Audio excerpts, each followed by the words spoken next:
Assalamualaikum warahmatullahi wabarakatuh. Hello everyone, let me introduce myself. My name is Dede Indasari, NPM 234111026, and I'm from class Management 23C. Di sini saya akan menjelaskan tentang materi yang akan saya bawakan, yaitu legal aspect atau legal aspect dengan bertemakan dasar penting untuk bisnis yang sukses. Apa sih itu tentang legal aspect? Legal aspect sendiri itu merujuk pada aspek hukum yang berkaitan dengan suatu bisnis atau kegiatan dari kita. Mencangkup semua peraturan, perundang-undangan, dan juga kebijakan hukum yang mempengaruhi operasional, struktur, dan juga transaksi bisnis. Kenapa sih legal aspect ini sangat penting buat bisnis kita? Karena legal aspect sendiri mempunyai fondasi bagi kesuksesan bisnis kita. Memahami dan juga mematuhi peraturan hukum. Yaitu kita bisa dengan menerapkan mencegah masalah hukum. Maksudnya gimana? Kita bisa menghindari tuntutan, denda, dan juga sanksi hukum. Jadi dengan kita mendaftarkan UMKM kita atau kemitraan kita, maka kita akan terbebas dari namanya tuntutan dan juga denda. Nah, selanjutnya yaitu meningkatkan kredibilitas, seperti membangun kepercayaan dari pelanggan, mitra, dan investor. Mendaftarkan mitra kita, otomatis pelanggan kita akan percaya bahwa kemitraan kita atau produk kita itu tidak secara ilegal. Dan juga memperkuat posisi bisnis. Kenapa? Karena posisi bisnis ini memberikan keunggulan yang kompetitif dan juga perlindungan hukum. Selanjutnya, memudahkan operasional. Kenapa?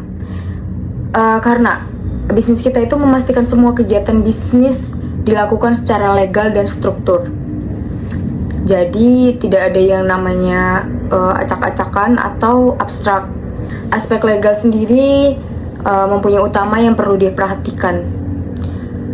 Yang pertama, pendirian perusahaan. Gimana sih pendirian perusahaan itu? Yaitu memilih bentuk badan hukum yang tepat, seperti pembuatan seperti PT, CV, dan juga firma. Perizinan juga dan lisensi, yaitu secara yang dijelaskan tadi, membangun suatu bisnis itu harus dibutuhkan perizinan dan lisensi. Kenapa? Karena mengurus perizinan dan lisensi itu yang dibutuhkan untuk menjalankan bisnis kita. Selanjutnya adalah kontrak dan perjanjian. Menyusun kontrak dan perjanjian yang sah itu dapat menguntungkan dari bisnis kita. Balik lagi ke perizinan dan lisensi, jika kita mempunyai kontrak dan perjanjian, otomatis mitra kita lebih sah dan juga menguntungkan, dan juga mendapatkan kepercayaan yang meningkat bagi customer kita atau konsumen. Dan juga ada hak kekayaan intelektual. Gimana? Maksudnya, yaitu dengan mendaftarkan merek dagang mitra kita, hak cipta atau paten yang dapat melindungi aset intelektual kita. Maka dibutuhkan kita mendaftarkan merek pedagang kita. Kita di tahun 2021 punya merek Skintific. Nah, kita menjual produk skincare nih, bedak aja, bedak tabur. Nah, di tahun 2022 ada juga yang menjual produk persis sama dengan produk kita. Dan juga nama mitranya juga sama persis. Nah, jadi ketika kita akan melaporkan itu dan mengklaim bahwa merek dan produk itu sepenuhnya punya kita duluan yang membangun, kita duluan yang punya, kita duluan yang menjual, maka kita tidak punya hak. Kita juga tidak punya bukti buat mengajukan itu semua. Kita tidak bisa mengklaim seperti itu, kita duluan yang membangun, yang mempunyai. Maka diperlukanlah yang namanya mendaftarkan merek dagang dan hak cipta. Jadi ketika kita suatu saat ada yang sama persis dengan produk kita atau nama kita, maka kita punya hak untuk melaporkan nama atau merek dari dagangan kita tersebut.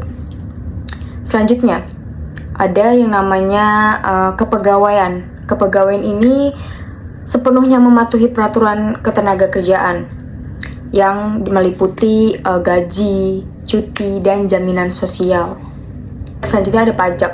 Pajak ini wajib banget dilakukan oleh semua orang atau siapapun, atau baik kemitraan, baik pokoknya semuanya, perusahaan.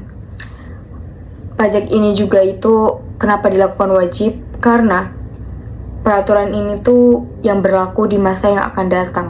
Jadi bukan maksudnya kita buat pajak sekarang dan misalnya kita nggak mau bayar pajak nih sekarang, tapi kita nggak tahu, we never know, next year kita akan kena denda atau apa karena kita tidak membayar pajak tersebut. Dan juga perlindungan konsumen. Perlindungan konsumen ini seperti kita memahami peraturan tentang perlindungan konsumen dan hak konsumen. Ketika kita sebelum mempunyai nama, maka kita ada yang namanya hak perlindungan konsumen dan hak konsumen.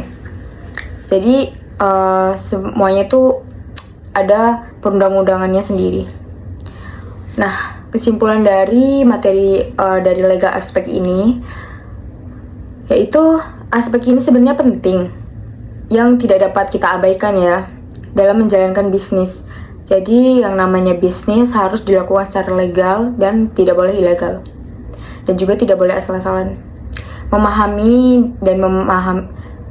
Dan kita juga harus memahami dan mematuhi peraturan hukum agar bisnis kita semakin bertumbuh atau berkembang di masa yang akan datang dan seterusnya.